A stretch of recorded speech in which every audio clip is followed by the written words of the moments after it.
The wind brushed softly through the tall grass as 12-year-old Mira walked along the narrow path leading to the old lighthouse. She carried a tiny lantern, its flame trembling with each step. The sky was painted in gentle shades of grey, as if the world itself was holding its breath. The lighthouse had been silent for 2 years ever since Myra's grandfather, the lighthouse keeper, had fallen ill and could no longer climb its steep, winding stairs. But every evening, Mira visited the place, feeling as though a part of him still lingered there, waiting for her. Inside the lighthouse, dust floated like tiny ghosts drifting in the soft light. The air smelled of salt, seaweed, and memories. Myra took a deep breath and touched the cold stone wall, feeling its familiar roughness under her fingertips. "Hi, Grandpa," she whispered into the quiet space. She never expected an answer, but talking to the lighthouse made her feel less alone. Her grandfather had always told her stories of ships that sailed beyond the horizon, stories of storms that roared like wild beasts, and stories of sailors who found hope when they saw the lighthouse's warm, steady glow. To him, the lighthouse wasn't just a building, it was a promise. On a dusty table rested his old journal. The leather cover was cracked and softened by time. Myra opened it carefully, and the pages smelled of sea salt and ink.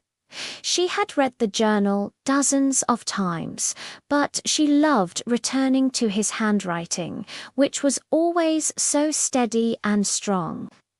One entry caught her eye again, a message she held close to her heart. "A lighthouse does not forget how to shine, even when no one sees its light. Be like that, Myra. Even on lonely days, keep your heart bright." A soft ache settled in her chest as she read the words. She began to climb the spiral staircase, one slow, deliberate step at a time. Dust motes spun lazily around her in the fading light. When she reached the lantern room at the very top, she placed her small lantern in the center, right where the great beacon used to blaze. The tiny flame flickered, its light reflected in the vast, curved glass.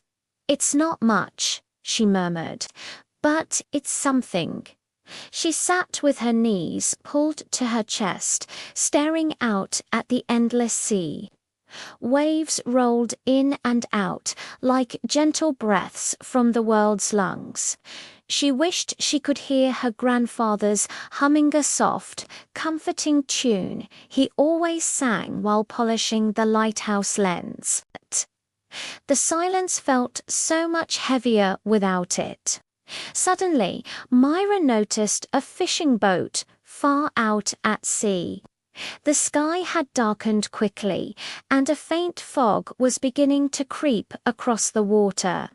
She leaned forward, her heart growing anxious. The boat looked small and lost, struggling to find its way through the thickening mist. Her heart started to thump. The lighthouse was dark. There was no powerful beacon, no guiding light, no help to offer. Her little lantern's flame trembled bravely, but it was far too small to reach the distant sea. Mira pressed her forehead against the cool glass. "I wish I could help," she whispered, her voice tight with worry. As if hearing her plea, a sudden gust of wind rattled the lighthouse frame. The flame inside her lantern wavered, almost going out. Myra quickly cupped her hands around it, protecting it from the draft, and then her eyes widened. The reflection in the curved glass panels surrounding the lantern room, her tiny flame multiplied. One flame became dozens, and dozens became hundreds, an illusion of brightness shimmering in the dark. Maybe, Mira breathed, an idea sparking in her mind. She grabbed a small mirror her grandfather used to maintain the reflector, angling it carefully. The little flame bounced off the mirror's surface, creating a narrow, shimmering streak of light pointing directly toward the sea. It wasn't a grand beacon, but it was something. The minutes stretched out like hours. The boat drifted slowly, first turning toward the light, then moving closer. Mira held the mirror steady until her arms ached, guiding the boat inch by inch out of the disorienting fog. Finally, the vessel broke through the mist and glided safely toward the docks in the distance. Mira exhaled, a shaky breath of relief. Tears blurred her vision, not tears of fear, but of profound gratitude. "You'd be proud, Grandpa," she whispered, clutching the mirror to her chest. The lighthouse around her felt warmer somehow, as if the walls themselves remembered the life they once held.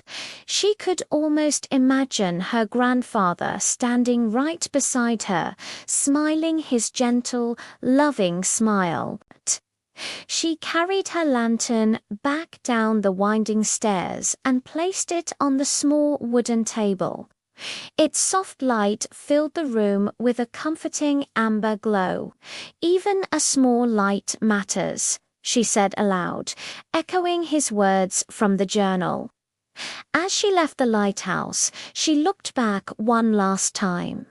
The lantern's flame shone like a tiny star in the window, humble, yet unbroken. Mira walked home with the wind at her back, her heart a little lighter and a little brighter than when she arrived. Thank you for watching.